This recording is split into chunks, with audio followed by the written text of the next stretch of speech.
बारूदी सुरंगें बिछा चुके थे और उन्हीं जो उन्होंने जहर को घोला हुआ था हर एक सेक्टर में, उनको साफ करते करते खान साहब ने साढ़े तीन साल तक इंतहाई मेहनत की। आटे की लाइनों में लोग कुचल के मर गए।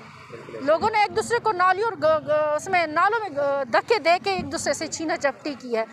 तो इससे ज़्यादा बेइज्जती और क्या होती है। भैंस भी उनकी है तो लाठियाँ भी उनकी हैं, तो चलने दे। बाकी जनरल इलेक्शन में आवाम बताएगी कि कौन ठीक है मुल्क के लिए और कौन ठीक नहीं है, और किसको निकालना चाहिए और किसको कुर्सी पे बिठा के हुकूमत दी जानी चाहिए। हम आवाम हैं, जब और पाकिस्तान के वाली वारिस है, हम शहरी हैं, हमारा हक होता है, हमें कानून इजाज़त देता है कि अगर हमें अपने हकूक़ ना मिले तो हम एहतजाज, हम पहले बात करें, बात नहीं सुनी जाती तो फिर रोड पर एहतजाज करें। हम एहतजाज कर रहे हैं, उन सब की हम नुमाइंदगी कर रहे हैं, उन सब पाकिस्तानियों की जिनको आटे की लाइनों में खड़ा किया है, जिनको ख़ुदकशियों पे मजबूर किया गया है। आप ख़ुद देखें, हमारा पड़ोसी मुल्क जो है अफ़गानिस्तान, वहाँ पर 40 साल तक जंग रही, इसके बावजूद भी वहाँ पर डॉलर जो है उनके रेट और हमारे रेट में कितना फ़र्क है। उसके बावजूद वहाँ पर कोई आटे की लाइनों में लोग नहीं खड़े हुए, वहाँ आटा भी पूरा है, वहाँ ज़िंदगी की जो बाकी जो ज़रूरियात है वो भी पूरी हैं। हम लोगों को इस नहज पे लाया गया है कि जो दिहाड़ीदार तबका है वो तो बेचारा मरने के करीब है, जो तनख्वाहदार तबका है वो बुरी तरह पिस चुका है। लोग रोने पे मजबूर हो गए। सफ़ेद पोश लोग जो है वो उनको अपने सफ़ेद पोशी को बरकरार रखना मुश्किल हो गया। तो हम लोगों ने एक इनिशिएटिव लिया है और हम लोग निकले हैं और हम इसी सिलसिले को आगे भी इंशाल्लाह बढ़ाएंगे कि जब तक हकूक़ नहीं। आप मुझे बता दें, जब पाकिस्तान तहरीक इंसाफ की हुकूमत में थी, वफाक में भी और केपी में भी, तो मौलाना मतलब एहतजाज कर रहे थे, यहाँ पर धरना दिया था पाकिस्तान पीपल्स पार्टी ने। लेकिन अब लोग आप लोग सब कुछ डाल रहे कि जो महंगाई है उस मतलब आप लोग की वजह से महंगाई हो रही है।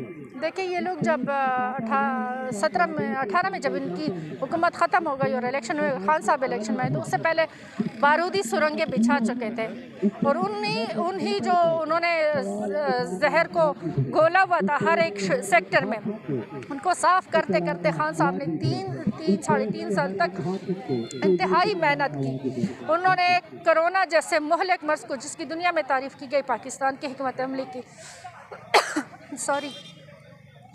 उनको कंट्रोल किया। कोरोना के उस पूरे दौर को भी, उसके बावजूद पाकिस्तान की इकॉनमी को भी, आवाम को भी इससे बहुत अच्छे हालात थे। उस वक़्त आटा जो था वो 1150 रुपये का 20 kg का जो आटा था वो मिल रहा था तेली। अभी 3-3,500 पे भी नहीं मिलता, लाइनों में भी नहीं मिलता। उसके बावजूद हमारी इकॉनमी किस पे थी कि हमारी ग्रोथ रेट जो था 6% था, अभी किस तरफ है? 22 अरब रुपये डॉलर जो था वो ख़जाने में छोड़ के गया था। अभी क्या हाल है? हमें कोई भीख देने के लिए तैयार नहीं है, हमें कोई कर्ज देने के लिए तैयार नहीं है। इस कदर पाकिस्तान को और पाकिस्तानियों का सर जो है वो झुकाया है दुनिया में।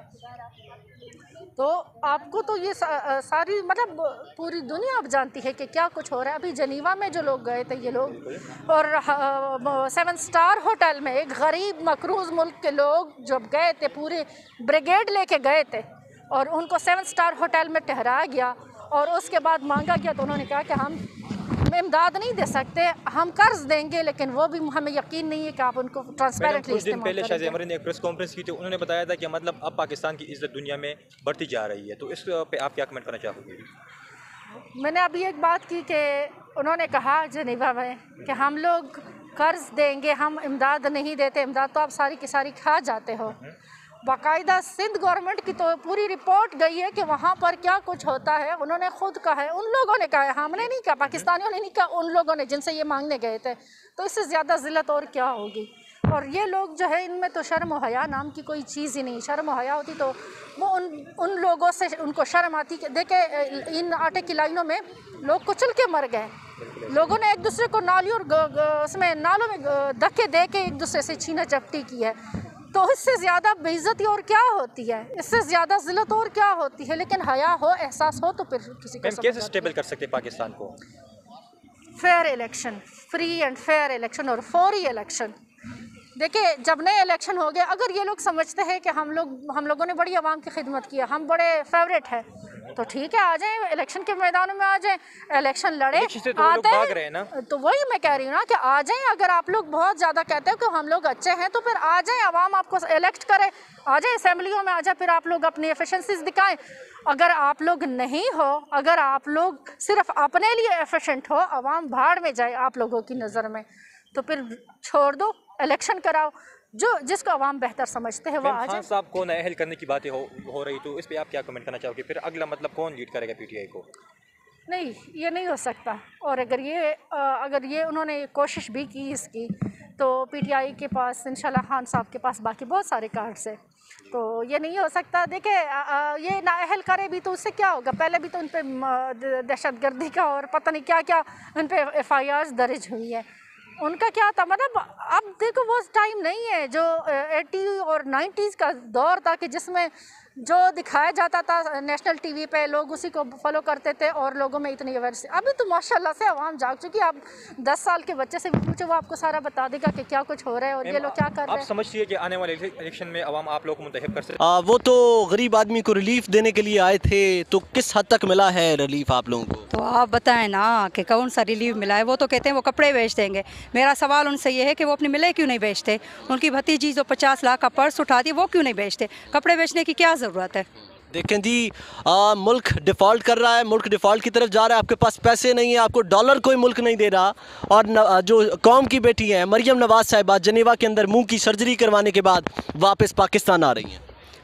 बस अब क्या कह सकते हैं, अगर कौम की बेटी वे है तो ये इतनी सारी कौम की बेटियां किसी को नज़र नहीं आ रही कि कितनी। और डॉलर उनको सही हो रहा है कि उनको, मैं तो कहती हूँ उनको डॉलर तो क्या, उनको 1 रुपया भी अल्लाह करे ना मिले, ताकि वो मुंह की खाएं। और जहाँ के वो हैं, बेसिकली वो पाकिस्तानी नहीं है, वो तो हैं ही लंदन के, तो वहाँ जाएँ और अपने कब्जे वहाँ डेरे जमाएँ। देखें जी, क्योंकि इस वक्त जो मुल्क की हालत हो गई है, कहा जा रहा है, कुछ ख़बरें गर्दिश कर रही हैं कि शहबाज हुकूमत अपने दौरे हुकूमत में अपनी जेब से पैसा लगाएगी, मुल्क को डिफ़ॉल्ट नहीं होने देगी। ये तो और भी अच्छी बात है। अगर ये खबर झूठी भी है तब भी इस पे हमें तसल्ली होनी चाहिए। अगर वो अपनी जेब से लगाएगी, मैं कहती हूँ मुल्क तरक्की पजीर तो क्या तरक्की याफ्ता बन जाएगा। देखें, बात इस हद तक ख़त्म नहीं होती ना।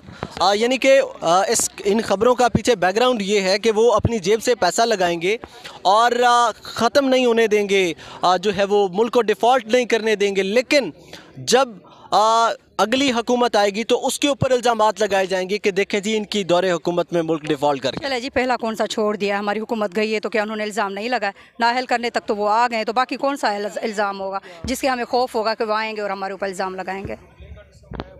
अब क्या देखती हैं आप?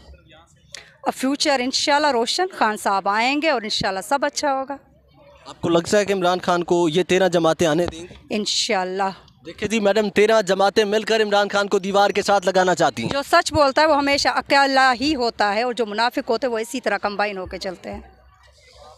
अब मुझे बताइएगा जी, पीपल्स पार्टी के लोग कराची के अंदर वोट चोरी करते पकड़े गए हैं, क्या हुआ? हुकूमत उनकी कोई बोला? आप लोग बोले, आप लोग मीडिया वालों ने सब कुछ दिखाया, लेकिन किसी ने कोई स्टैंड लिया नहीं।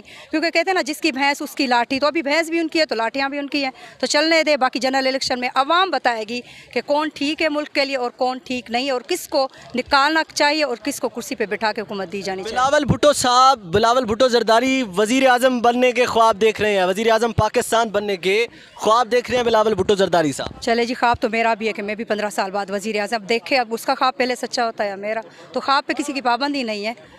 तो वैसे जरदारी का ख्वाब पूरे होते हैं, क्योंकि उनका ख्वाब था कि वज़ीर ख़ारजा बन जाए, वो बन गया। अब उन्हीं का ख्वाब है कि वज़ीर आज़म बन गया, तो हो सकता है बन जाए अगले 20 साल बाद। अगले 20 साल बाद। 20 साल